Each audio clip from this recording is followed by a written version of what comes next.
Friends, we have gathered here not to add another technique to our spiritual toolbox, nor to discover a new method by which we may draw to ourselves the things of this world.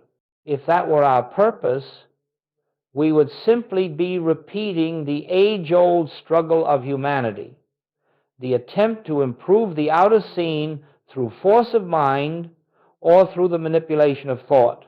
But that is not our purpose. Our purpose is far simpler, far quieter, and infinitely more profound.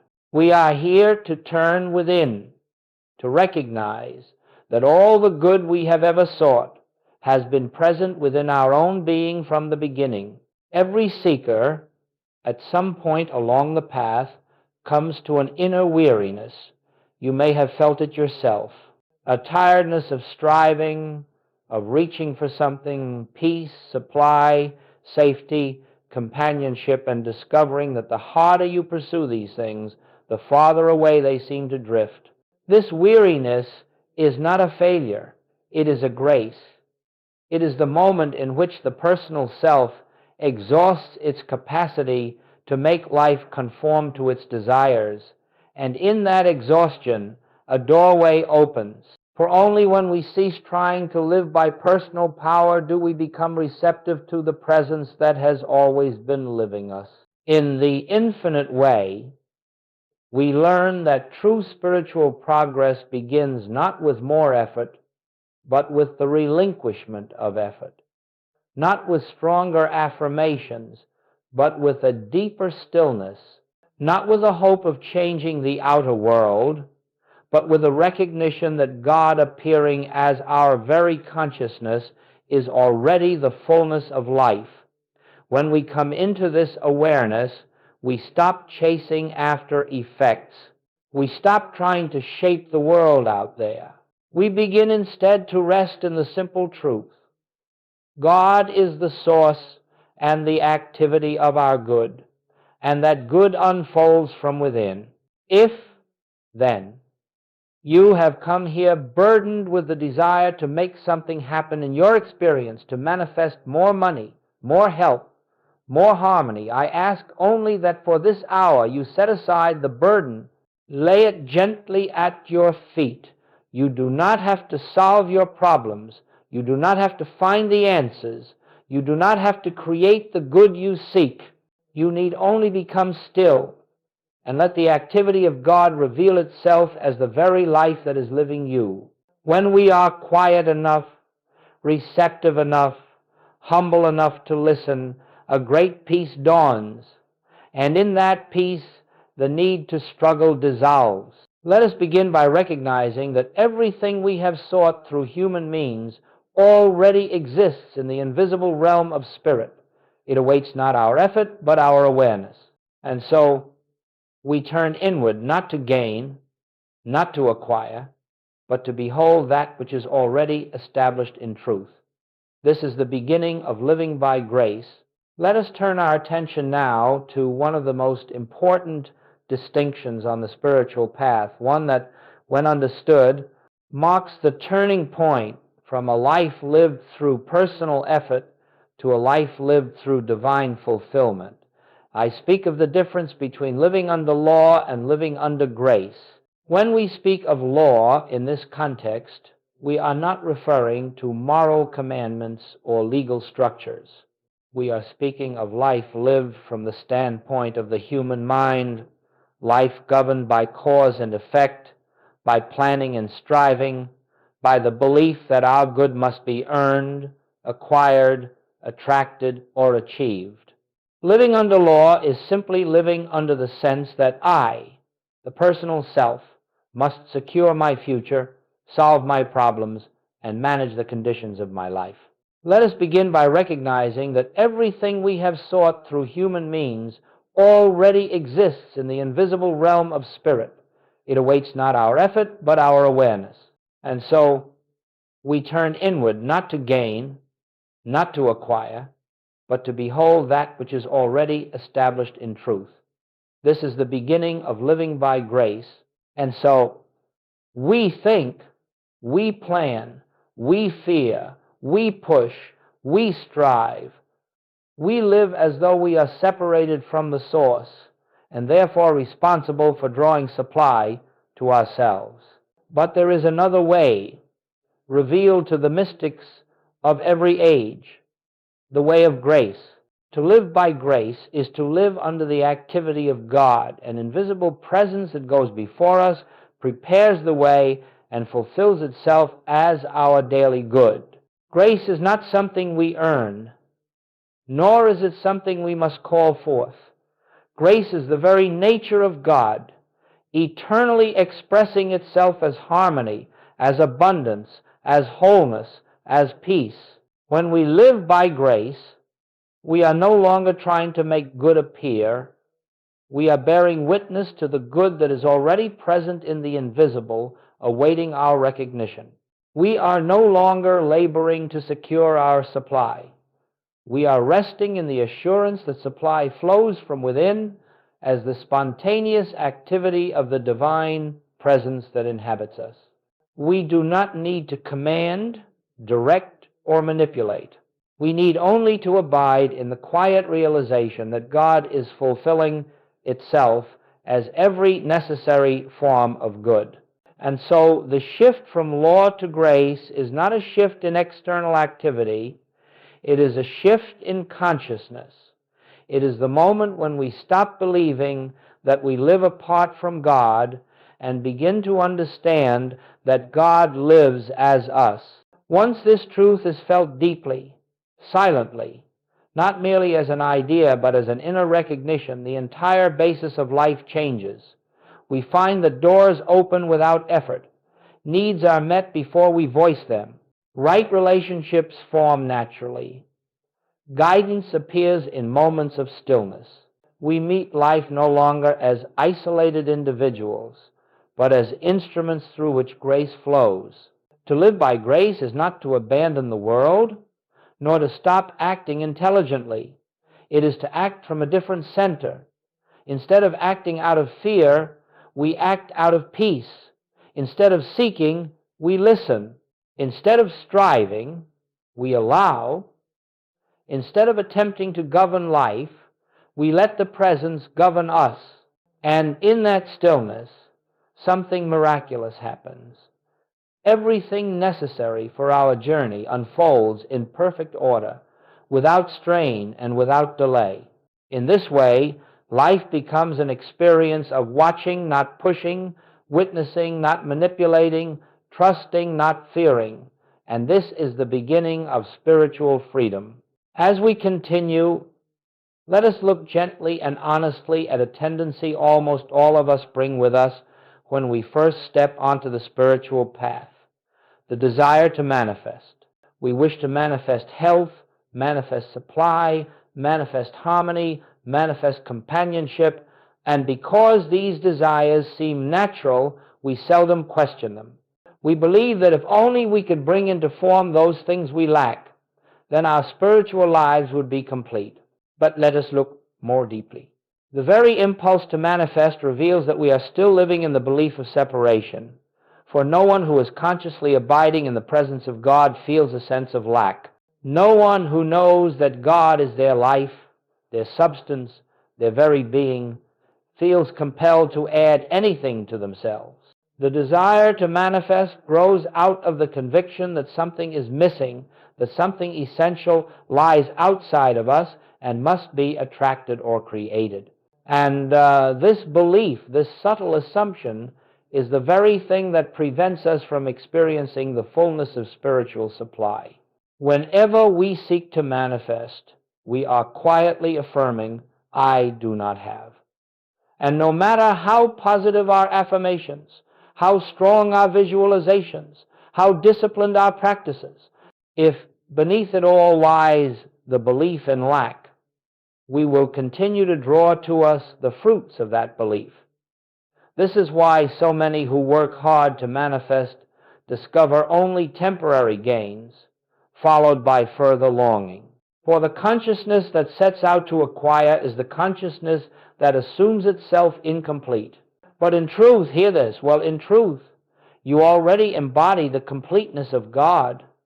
The kingdom of God is not something to be brought into your experience through mental means. It is something to be recognized as the spiritual reality of your being. So long as you are chasing effects, you cannot perceive the cause. So long as you are striving to change the outer scene, you cannot behold the inner truth. When your attention is directed outward toward forms, conditions, results, you are looking away from the very source from which all good flows. This does not mean that your desires are wrong. It means only that the way to their fulfillment does not lie in pursuit. It lies in realization. The moment you stop trying to make good appear, the moment you cease attempting to shape life by human power, you create an opening within a stillness through which grace can reveal itself.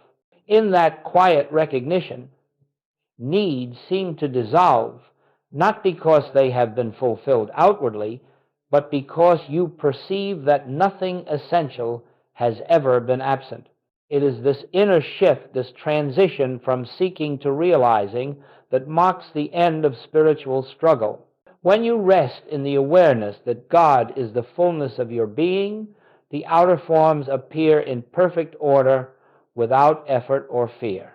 Not because you manifested them, but because there is no longer a consciousness of separation to obstruct the flow of grace. Therefore, I say, cease striving, cease seeking, cease attempting to draw to yourself that which is already yours. Turn gently within and let the presence reveal its own abundance as your experience. Now let us come to a foundational principle of the infinite way, a principle upon which all spiritual supply rests, and I would ask that you do not try to grasp this merely with the intellect. Let it settle into you quietly. As truth dawns gently in the receptive heart, spiritual supply is not something God gives you. Spiritual supply is God itself appearing as your consciousness, fulfilling its own nature through you. This is the essence of the teaching. Supply is not money. Supply is not opportunity. Supply is not outer conditions arranged in your favor. These are but the forms changing, fleeting, temporary, through which the real supply reveals itself. But the substance behind all form, the source behind every good you have ever known, is the presence of God. When you understand this, you will never again live in fear of loss, for what you seemed to lose was never the source. It was but a temporary form through which the source expressed itself. The forms come and go, as all things in the world must, but the substance, the spiritual essence, remains eternally present, eternally active, eternally fulfilling. When Jesus said, "I have meat ye know not of," he was pointing to this very principle. There is a hidden wellspring within every individual, the Christ, the divine consciousness that pours itself forth as supply, as harmony, as healing, as peace. We do not have to draw it forth. We do not have to ask for it. We do not have to convince it to appear. It is forever flowing, forever giving of itself. Our only task is to recognize its presence. When we live in the awareness of spiritual supply, we cease looking to people, conditions, or circumstances as our source. We no longer fear their absence, nor cling to their presence. We begin to see that every form of good that enters our experience is but the activity of God made visible for a moment. The forms change, but the source never changes. You may find that one day your supply seems to come through work, another day through intuition, another through an unexpected avenue, and another through pure spiritual revelation. Do not become attached to the channels. They are not the source. They are merely the ways in which the infinite appears at a given moment. As you realize this, something beautiful occurs. The grip of fear loosens, the sense of anxiety fades, the burden of personal responsibility lifts. You begin to live with a gentle assurance, an inner knowing that your good is not dependent on the world, nor on other people, nor even on your own human strength. It rests in the unchanging nature of God.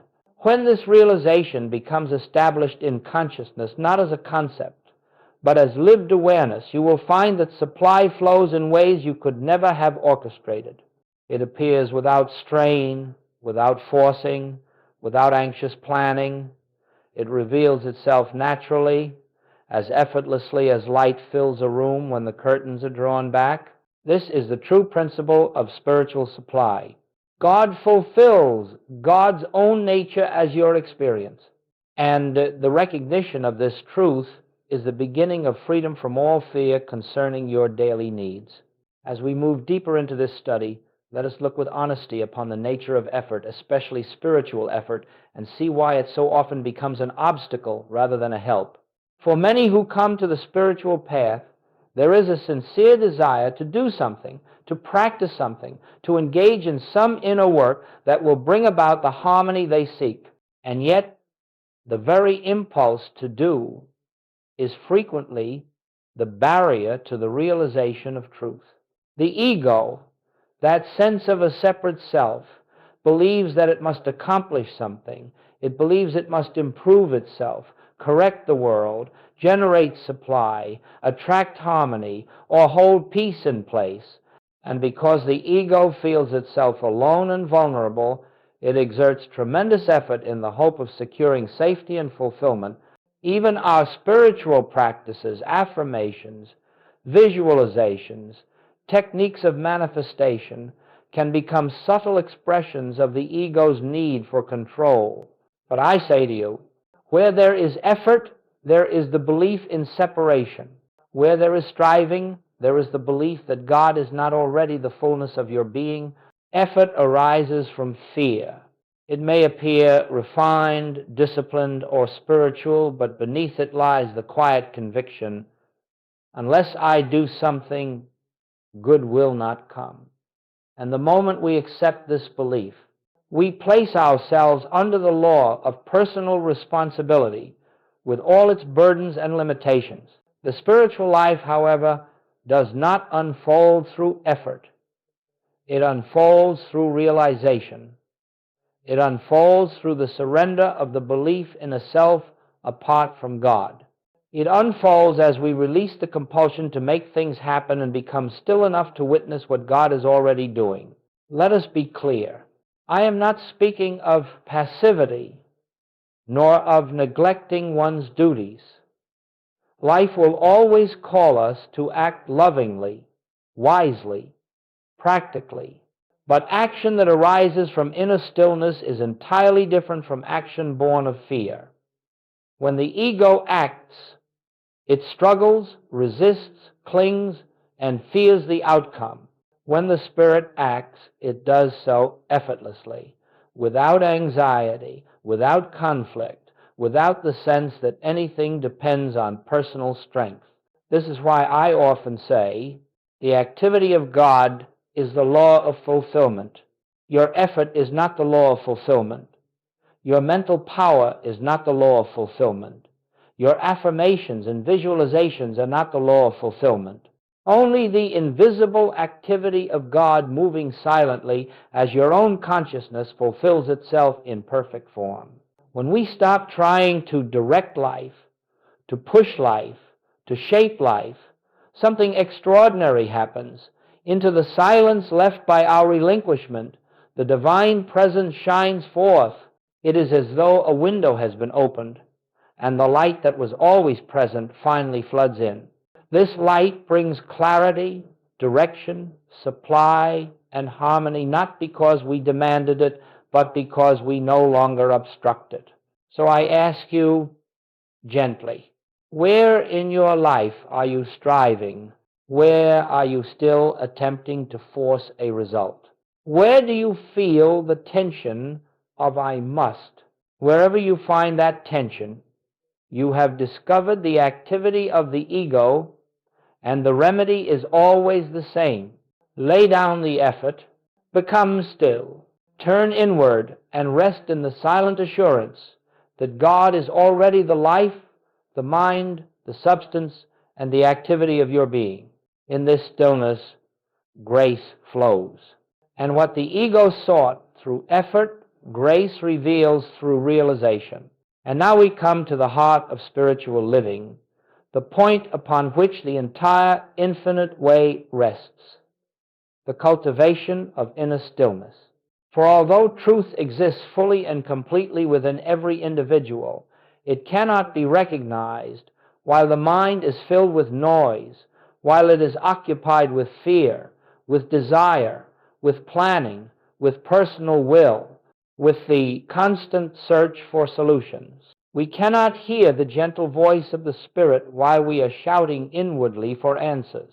And so I say to you, let us learn the art of being still, not the stillness of a body forced into quiet, but the stillness of a mind yielded to the presence within. This stillness is not achieved through discipline alone, nor through technique. It is achieved through a simple willingness to stop directing life and to listen for the activity of God. Inner stillness is the atmosphere in which grace becomes visible. When you become quiet, truly quiet, not waiting for anything, not seeking anything, not trying to attract, manifest, or achieve, but resting in the assurance that God is, something begins to stir. A gentle peace rises, not from the intellect, but from the depths of your being. This peace does not come to you. It reveals itself as you. It is the presence announcing its own nature. Do not seek an experience. Do not search for visions, feelings, or signs. Simply enter the silence with one intention: to be receptive to God. And even if nothing seems to occur in those moments, remain faithful. The seed of truth is sprouting beneath the soil of your consciousness, and it will break forth when the ground is ready. Let us consider for a moment what inner stillness actually is. It is the suspension of mental activity. It is the release of personal striving. It is the quiet realization that God is the only presence and the only power, and therefore there is no need to add anything, change anything, or direct anything. In that stillness, you are not trying to live your life. You are letting God live itself as you. This is the beginning of a miraculous shift. As you rest in silence, fear dissolves, not because you conquered it, but because you withdrew the belief in two powers. Lack disappears, not because you attracted abundance, but because you realize supply as the nature of God. Harmony returns, not because you corrected the world, but because you stopped attempting to govern it through personal will. In the inner stillness, you discover that you are not the doer, you are the witness. And the more deeply you realize this, the more freely grace flows. Many students ask, how long must I sit in silence? But silence is not measured in minutes. Silence is measured in receptivity. It may come in a breath, or it may come after many moments of relaxation from thought. Do not strain for it. Do not attempt to force it. Simply become still and allow the presence to make itself known in its own way, in its own time. And when it does, when that quiet click within announces the truth, you will know that you have touched the realm in which grace speaks. And in that wordless communion, all the good you ever sought is already fulfilled. Let us now look at how grace expresses itself in the everyday experiences of our human journey. For spiritual truth must never remain an abstraction. It must become the living atmosphere of our daily walk. And yet, grace does not always reveal itself with drama or spectacle. More often, it comes as a gentle harmony, a quiet adjustment, an unseen hand guiding us in ways we could never have orchestrated. When we speak of health, for instance, we are not speaking of a physical condition that must be improved or corrected by spiritual force. We are speaking of the realization that life, divine life, is the substance of our being. As we rest in the awareness of this truth, the fear that gives power to disease begins to dissolve. And when fear dissolves, the body often responds with renewed harmony. But even more importantly, we find ourselves lifted into a peace that is independent of the body's condition. We discover that our true self has never been touched by illness, never vulnerable to decay. This recognition is itself the healing. So it is with supply. The world teaches us to measure supply in numbers, bank accounts, salaries, possessions, but spiritual supply is not a quantity. It is a presence. And when we trust this presence, when we stop trying to secure our future through anxious planning, we find that the necessary forms appear naturally. A step reveals itself. An opportunity unfolds. An unexpected avenue opens. This is not magic. It is the natural rhythm of a life lived in alignment with divine harmony. The outer form is always secondary. The inner realization is primary. In relationships, too, grace works in quiet and beautiful ways. When we stop trying to change others, when we stop demanding that they behave according to our expectations, a new harmony emerges. We begin to see through appearances. We begin to recognize the same divine presence that lives in us living in them. And as this recognition deepens, criticism softens, resentment dissolves, and forgiveness becomes effortless. Sometimes relationships heal. Sometimes they gently dissolve. But in either case, the movement of grace brings peace, not conflict. Remember always, grace does not follow our human outline. It does not conform to our desires or our sense of timing. Grace appears as the fulfillment of divine wisdom, not human will. And because divine wisdom sees farther than we ever could, its unfoldment is always perfect, though we may not recognize its perfection immediately. Many students ask, how will I know when grace is operating in my life? And the answer is simple.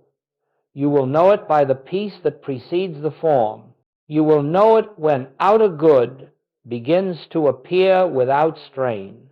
You will know it when decisions flow naturally, when the right people enter your life without effort, when problems resolve without conflict, when you find yourself guided by an inner certainty that is not your own.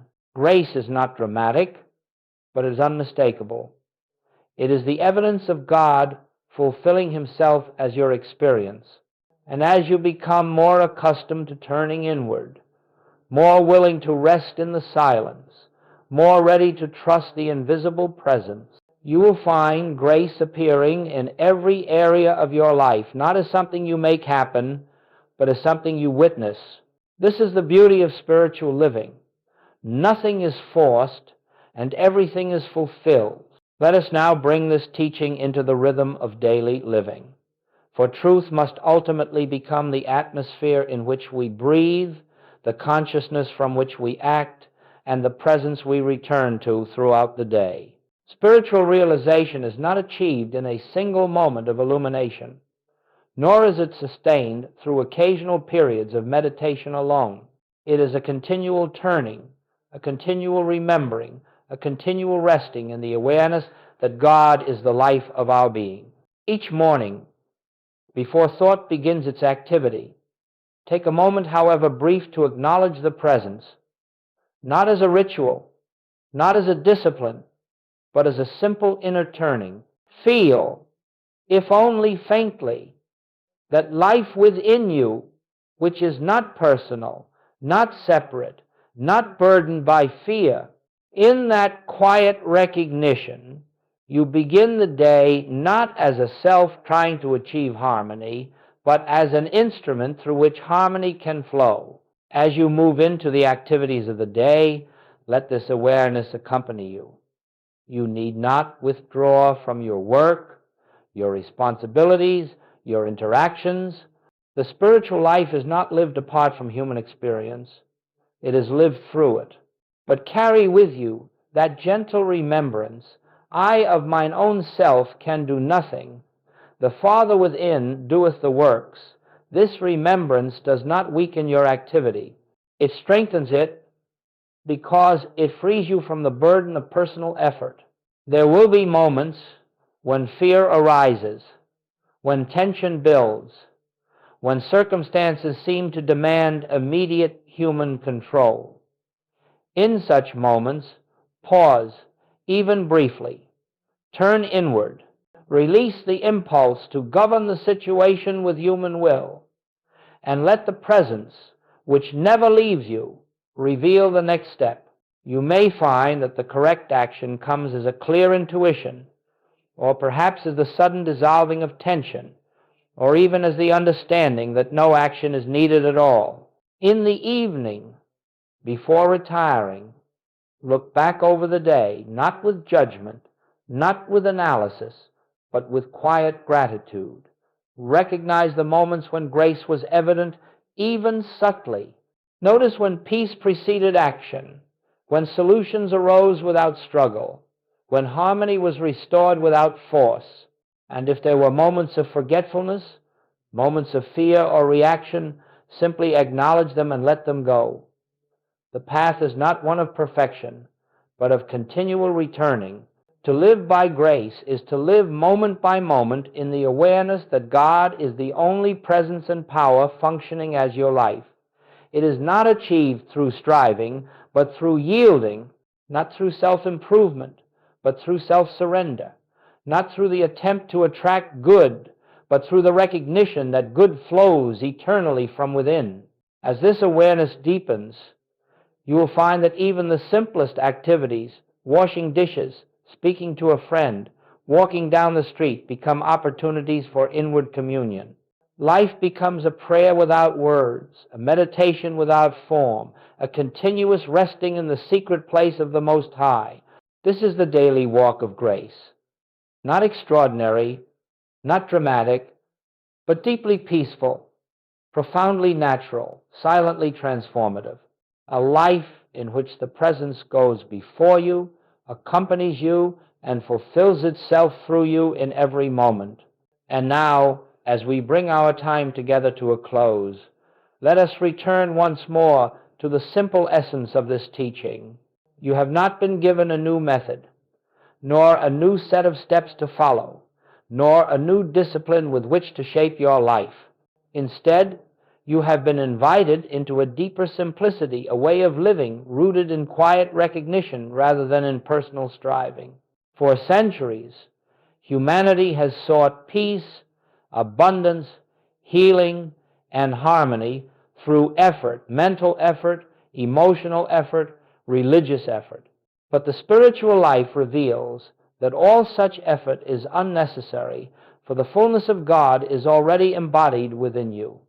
What we seek does not lie in the realm of effects. It lies in the invisible presence which is forever expressing itself as your very being. Therefore, do not leave here today thinking there is something more you must do. There is nothing to do, only something to realize. There is no truth to acquire, only truth to acknowledge.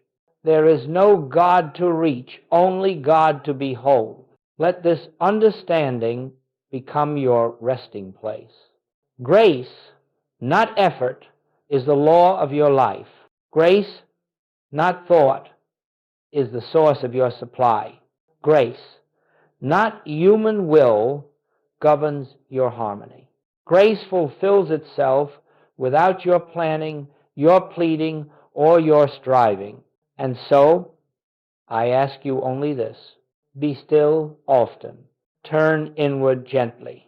Release the sense of a self that must accomplish anything, and in that sacred silence, allow the presence to reveal itself as your peace, your supply, your protection, your direction, your fulfillment. Let God be God in you. When you walk from this moment, walk not as one who must improve life, but as one who rests in the divine activity that is already perfect, already complete, already expressing itself as every facet of your experience.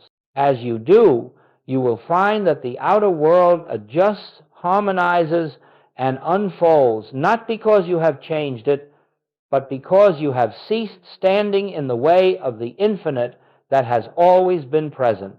This is the path of grace. This is the joy of spiritual living, and this is the freedom that awaits every soul who turns quietly within and listens.